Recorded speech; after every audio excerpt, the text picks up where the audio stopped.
Alors, le plan Ma Santé 2022 va avoir des impacts sur la stratégie SI, notamment parce que ça permet de mettre en place, ou en tout cas ça va mettre en place, un socle d'outils qui vont permettre l'échange et le partage d'informations médicales entre les professionnels de santé et avec les patients, donc entre les professionnels et les patients. Et notamment avec l'espace numérique qui est aujourd'hui connu sous le nom du DMP, qui va permettre de mettre à disposition les comptes rendus, les analyses et également tout l'historique du patient pour faciliter le partage d'informations dans le cadre d'une médecine de parcours. Donc les établissements doivent se mettre en conformité et mettre à disposition ces outils et alimenter avec les comptes rendus d'hospitalisation le dossier médical du patient. Ces outils ont un impact sur la santé,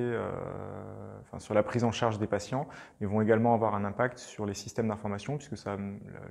le plan stratégique de Ma Santé 2022 propose ou va proposer un socle de référentiels